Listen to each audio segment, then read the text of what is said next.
je ne sais pas si ça va beaucoup encourager ce que vous venez de dire, les politiques à agir. Donc ça nous amène naturellement à la question 3 que je vous soumets et qui concerne précisément deux points. On est dans, Yves et Martin viennent de le démontrer, ni les VL ni les PL ne couvrent leurs coûts en zone urbaine, et quelle que soit leur motorisation.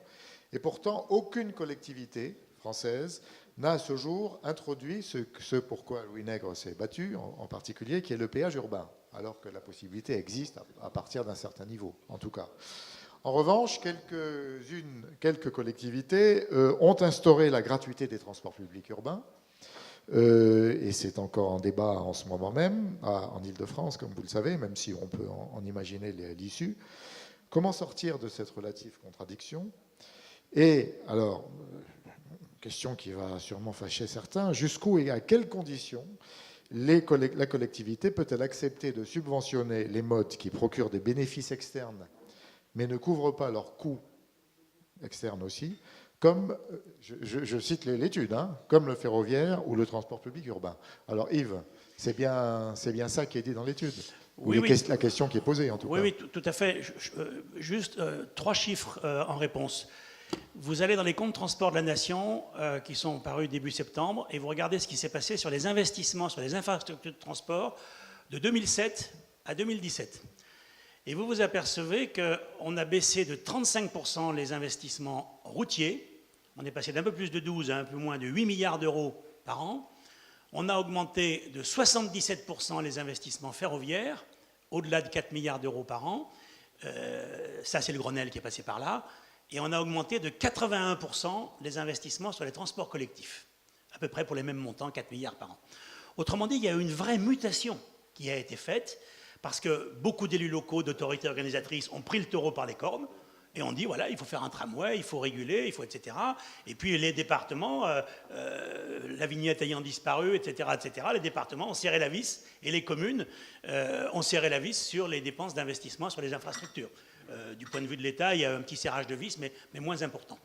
Donc on voit bien que si on prolonge les tendances, c'est une sorte de fuite en avant où la gratuité du transport collectif est quelque chose de logique. Dans le dernier numéro de Tim, avec Jean-Pierre Orfeuille, on a dit ce qu'on pensait de la gratuité. Et moi, ce que j'ai expliqué, c'est que nous sommes actuellement en marche vers la gratuité. Je ne sais pas si c'est la République en marche, mais on est dans des villes, y compris comme Grenoble. Voilà, si vous prolongez la tendance des 5 dernières années à Grenoble, en 2030, c'est la gratuité. Idem à Strasbourg, idem à Montpellier. Et il y a une ville comme Lyon qui est particulière, qui, elle, augmente le R sur D. Et le ticket de métro n'est pas plus cher qu'à Paris, ne vous inquiétez pas. Et vous avez Nantes qui vient de donner une inflexion pour repartir à la hausse. Vous avez la troisième ville, j'ai oublié. Mais on est sur une marche vers la gratuité. Donc la logique, ce serait de dire, on continue et on va trouver ce dont rêve tout le monde, on va augmenter le versement de transport. Voilà. Donc on est sur cette logique-là. Cherchons de l'argent quelque part pour aller vers le toujours plus de dépenses. Voilà. Et moi, j'ai tendance à dire, cette logique-là nous emmène, alors pas dans le mur, j'aime pas cette expression, mais dans des situations où le rationnement et la congestion vont... Puisque les transports collectifs n'ont de sens que dans certains points. Ils n'ont pas de sens dans d'autres points. Ou dans d'autres points, peut-être que le transport collectif, ce sera plutôt le covoiturage. Et ce ne sera pas forcément le... Voilà, à Grenoble, c'est difficile d'aller faire un train qui va monter sur le Vercors pour aller chercher les milliers de gens, milliers je pense, qui chaque jour descendent du Vercors pour venir travailler dans les grès grenoblois.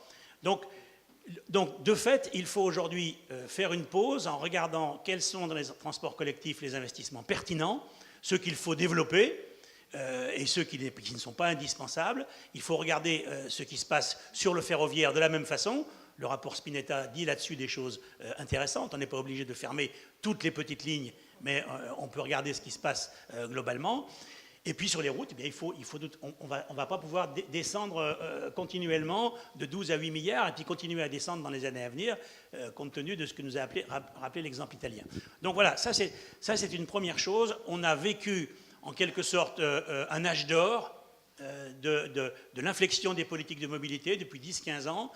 cet âge d'or aujourd'hui se heurte aux limites du transport collectif qui ne peut pas tout faire et aux limites des budgets publics. Et c'est pour cela que la question du péage urbain se pose. On va y arriver, justement. Yann, en 1 minute et demie, s'il te plaît.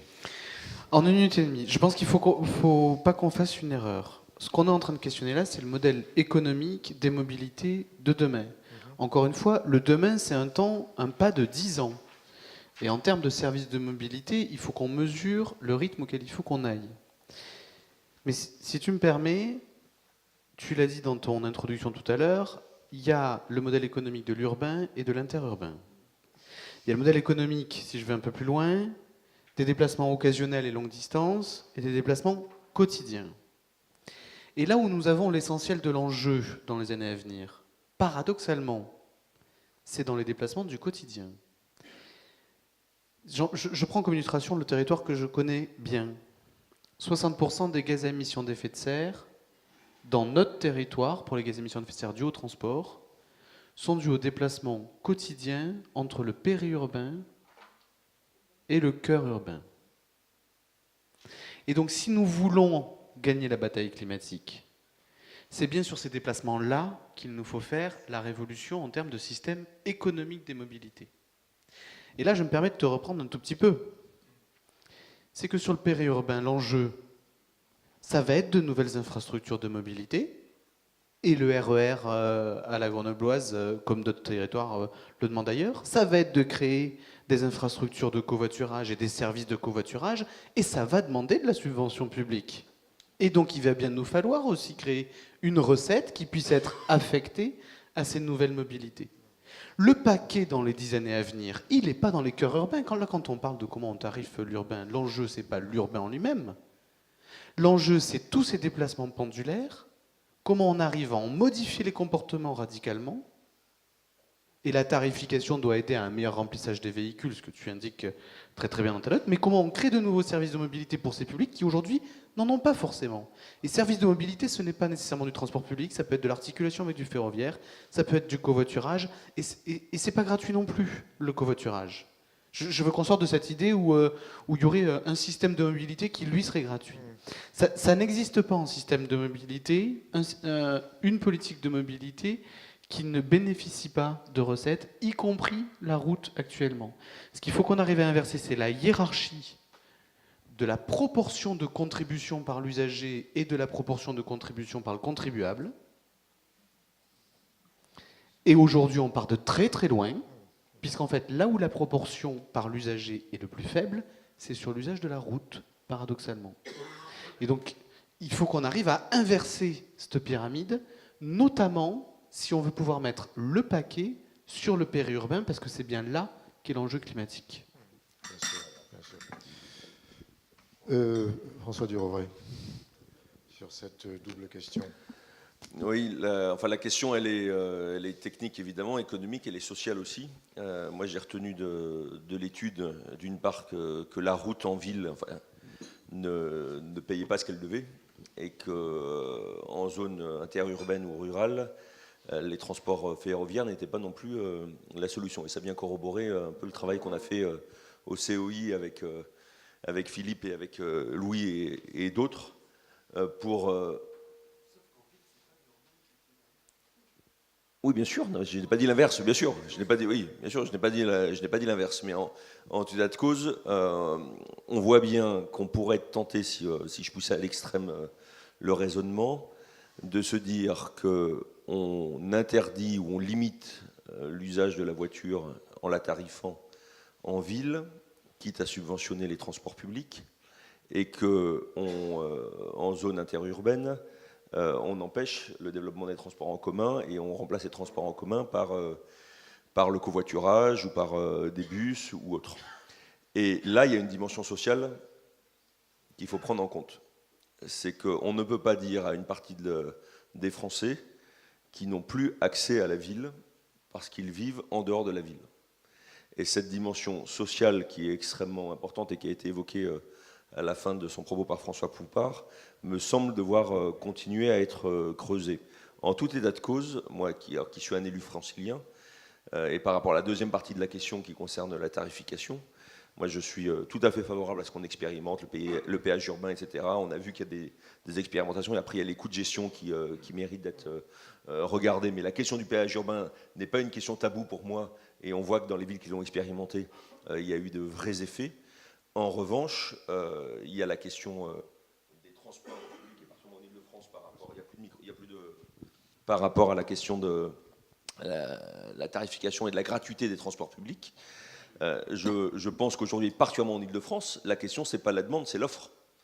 Et qu'il faut absolument en Ile-de-France faire une offre à l'échelle métropolitaine, et pour moi l'échelle métropolitaine est régionale, parce que sinon on va exclure de la mobilité une partie des personnes qui se trouvent à l'extérieur, où on va mettre de nouvelles barrières que je n'ai pas envie de mettre, parce que j'estime qu'en région Ile-de-France, chacun doit avoir un accès à la mobilité et au centre qu'il ne pourrait pas avoir si on avait la gratuité des transports. Très concrètement, ce qu'Yves Crozet évoquait sur le métro 13 existe déjà sur les lignes de RER, et donc il y a une congestion aujourd'hui de nos ouvrages qui fait que ce n'est pas 3 minutes, mais c'est une demi-heure ou 3 quarts d'heure qu'il faut attendre avant de pouvoir monter dans un train, aujourd'hui dans certains coins d'Île-de-France. Et donc si on a la gratuité, on va aggraver encore ce système-là, et c'est la raison pour laquelle, plutôt que la gratuité qui n'a pas en plus d'effet bénéfique sur les différentes mobilités, puisqu'on sait que la gratuité a un effet de déport principalement au détriment du vélo et du piéton, et pas de la route.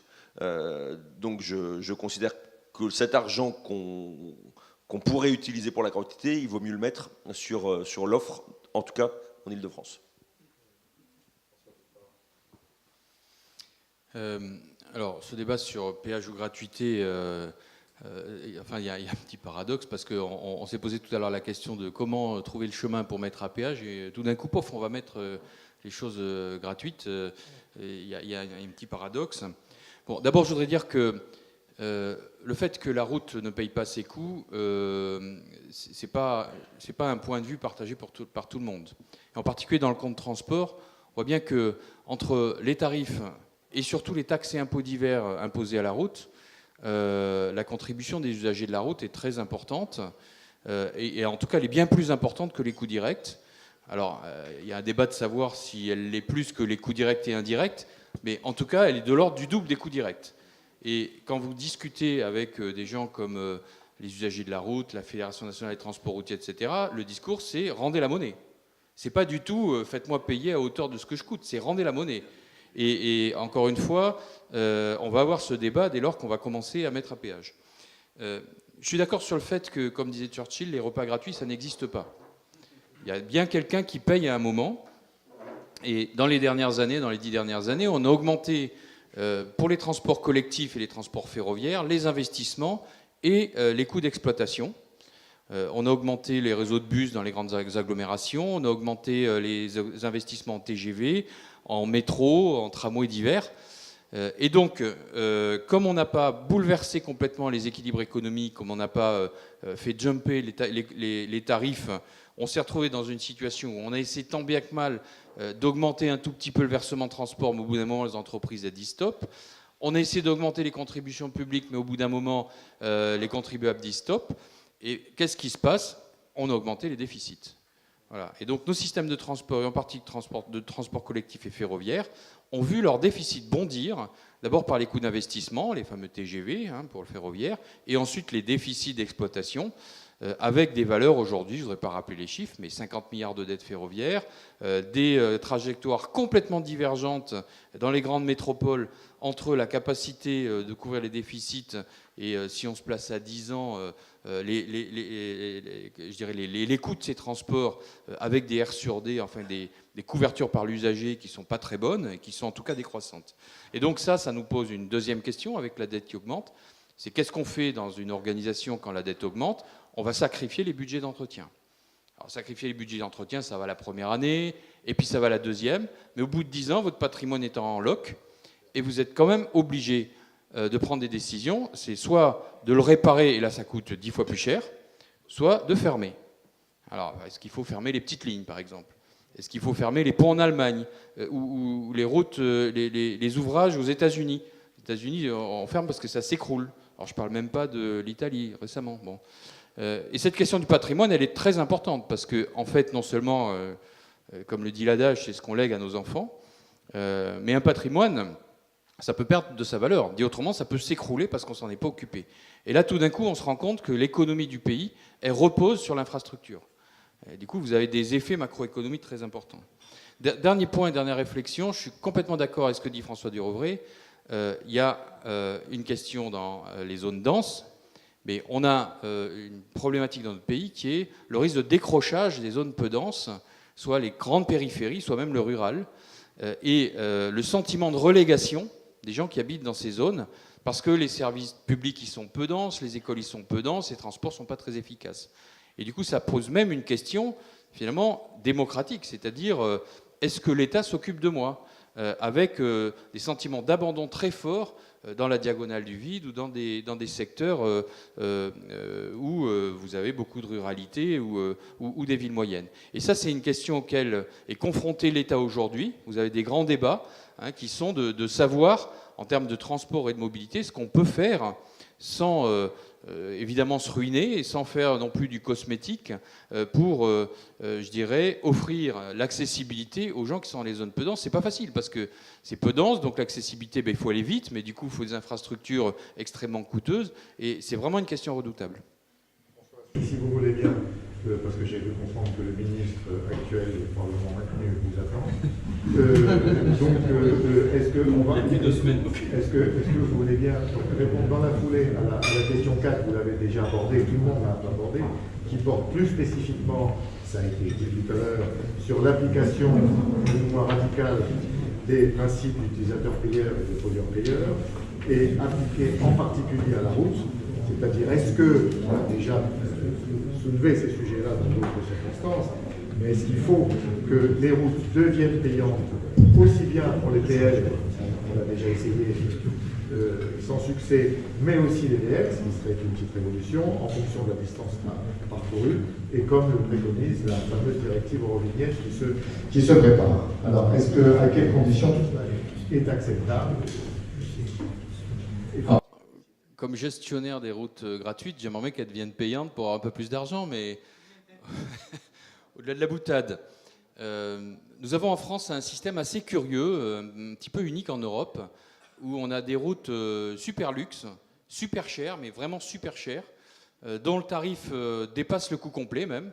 Et il a fallu d'ailleurs que la France obtienne un petit article qui s'appelle l'article 7 Octise, ou je ne sais plus combien, dans la directive Eurovignette, pour que la Commission européenne accepte qu'on tarifie au-delà du coût complet, ce qui est contre les principes de cette directive.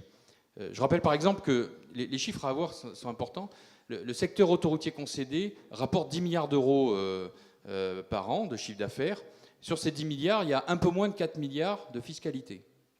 Et du coup, l'usager, il paye 4 euros sur 10 qui vont dans les caisses de l'État.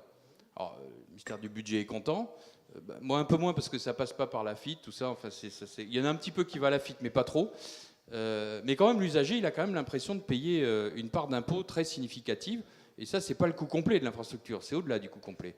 Donc en fait, on a vraiment des infrastructures concédées très coûteuses pour l'usager, encore plus en montagne d'ailleurs, avec des tarifs. Le poids lourd pour traverser les Alpes aujourd'hui, il paye 450 euros. Enfin, c'est très élevé par rapport à ce qu'on a dans les autres pays. Et puis à côté, des routes dont les caractéristiques ressemblent. Les routes non concédées, vous avez 75%, c'est du 2x2 voies, chaussées séparées, échange dénivelé avec échangeur, etc. Alors évidemment, les courbes, etc., des routes bretonnes, c'est pas l'autoroute A10. Hein. Enfin, ça reste la capacité d'une autoroute telle qu'on se l'imagine. Je pense aux autoroutes urbaines, par exemple, les rocades, etc. C'est bien des autoroutes. Et là, elles sont complètement gratuites. Et complètement. Et elles sont à ce point gratuites qu'elles sont mal entretenues, elles sont sales. On essaye d'y garder quand même une qualité de service, de saler l'hiver, parce qu'il faut que les gens roulent. Mais on a le sentiment, quand on passe d'une autoroute concédée à une autoroute non concédée, qu'on change de monde. Alors, ce sujet-là, il vaut pour d'autres infrastructures. Je pense à VNF, par exemple. Mais en matière de route, c'est vraiment frappant. Et du coup, la question, c'est jusqu'où on fait une continuité. Alors, ce qu'on sent bien, c'est que si on met à péage pour les voitures, les routes non concédées, là, on va être confronté tout de suite à la question du pendulaire urbain. Mais vraiment directement, parce que l'essentiel des routes non concédées et surtout du trafic sur les routes non concédées, c'est les rocades urbaines. C'est la rocade de Bordeaux, la rocade de Rennes, les autoroutes urbaines franciliennes, marseillaises, etc. Sauf sur la Côte d'Azur où là, pour le coup, c'est une autoroute payante, mais c'est bien l'exception qui confirme la règle. Et donc vous allez dire à des gens qui font, c'est ce qu'on disait tout à l'heure sur le coup de la congestion, hein, des gens qui sont sur des autoroutes congestionnées, qui font des allers-retours tous les jours, qui perdent du temps, ah tiens, tout d'un coup, vous allez rire, ça va devenir payant.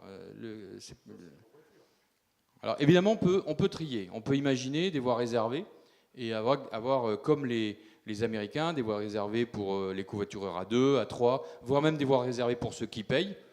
Alors ça, c'est un drôle de concept, c'est-à-dire que vous avez les gens qui payent pour être dans la voie fluide et ils se réinsèrent dans la circulation, donc ils payent pour éviter le bouchon qui crée. Bon, ouais. Donc il y a beaucoup. Alors la technologie permet d'imaginer, de faire beaucoup de choses, et d'ailleurs la LOM a cette ambition de développer ces outils.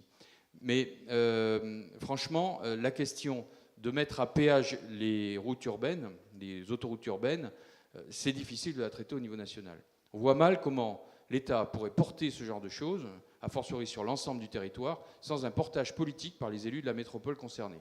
C'est même impossible. L'État, je vais dire d'une manière générale, est loin des territoires. Et puis, politiquement, si les élus locaux sont contre la mesure, ça n'a aucune chance d'aboutir. On l'a bien vu pour l'écotaxe avec les Bretons. Et au fond, l'idée, c'est bien de décentraliser cette question du péage urbain pour les véhicules légers, en rendant plus facile l'expérimentation qui existe aujourd'hui dans le Code des douanes, qui est limitée à 3 ans, mais en faisant sauter ce verrou. Alors maintenant, pour l'interurbain, il y a la question des poids lourds et de l'écotaxe, de la vignette. Effectivement, les différents ministres ont dit que les choses étaient à l'étude. La question, c'est comment on concilie tout un tas de contraintes. La première, c'est refaire une écotaxe comme la précédente, ça semble un tout petit peu difficile pour plein de raisons. Évidemment, on a les portiques, mais quand même, ils sont débranchés, ils ne fonctionnent plus. Hein. La deuxième, c'est que, pour revenir sur l'écotaxe, c'était un système parfait, qui laissait passer pas beaucoup, très peu, même 0 poids lourd à travers les mailles du filet. Mais qu'est-ce qu'il était coûteux? Il coûtait 25% du chiffre d'affaires en coût de perception. Il n'y a pas de dispositifs fiscaux en France qui coûtent aussi cher. Le coût de tous les dispositifs fiscaux, il est de l'ordre de 3, 4, 5, maximum 10%. 25%, qu'est-ce que c'est cher? Donc est-ce qu'on ne peut pas imaginer un système moins parfait, mais plus frustre peut-être, et moins coûteux? Deuxième sujet, alors on a parlé de vignettes. Le problème de la vignette, c'est qu'elle est temporelle. Les vignettes temporelles, c'est compatible avec la directive Eurovignette. La directive Eurovignette n'est pas qu'au kilomètre, elle est aussi au temps d'usage. Mais le problème des vignettes temporelles, c'est qu'il y a des effets de bord. Le gars qui va utiliser juste 2 km de route nationale, il va falloir qu'il paye comme s'il en utilisait 200. Donc ça va favoriser les grandes distances. Est-ce que tout ça est bien écolo? Bref, il faut regarder tous ces effets de bord. Et puis, il y a la question qui a largement été abordée des poids lourds étrangers. Donc, est-ce qu'on est bien sûr qu'on va les attraper, les poids lourds étrangers? On peut les prendre en photo. Mais si vous avez une plaque d'immatriculation BALT, il faut quand même aller chercher le contrevenant. Et donc, on peut envoyer des gens recouvrés. Mais tant que vous êtes dans le centre de l'Europe et que vous avez une coopération correcte entre services de police et de justice, ça va. Mais dans les pays périphériques, c'est un tout petit peu plus compliqué. Et puis enfin, il y a la question de la TICPE. Donc jusqu'où on peut combiner une vignette, la TICPE qui augmente, la TICPE remboursable pour certains poids lourds et pas pour d'autres. Il faut bien regarder, parce que le poids lourd, lui, il va regarder ses charges, l'ensemble de ses charges, pas simplement la vignette qu'on lui fait payer. Donc voilà, c'est des débats qui sont en cours. Franchement, ils sont compliqués. Et puis, je me réjouis d'ailleurs que les ministres s'expriment, mais entre celui qui ne veut pas de prélèvement obligatoire, celui qui ne veut pas de vignette, finit par... voilà. Donc, ces discussions sont en cours et j'ai malheureusement pas de scoop aujourd'hui. Est-ce que la LOM va avoir quand même du contenu?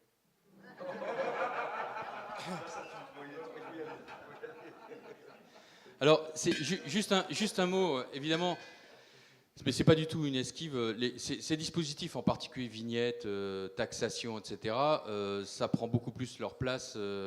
Ils prennent beaucoup plus leur place dans les lois de finances, finances initiales ou finances rectificatives. Donc peut-être s'il y a des dispositifs, ça sera dès maintenant, là, dès le vote de la loi de finances, ou alors dans la loi de finances rectificative, parce que c'est bien là. Mais effectivement, la LOM sera l'empaquetage réglementaire de ces dispositifs. Et j'ai parlé tout à l'heure d'ailleurs des dispositifs de de contrôle et de contrôle sanction automatique, où on va déplacer un tout petit peu le curseur de l'intrusion dans la vie individuelle et dans l'entrave à la liberté de circuler.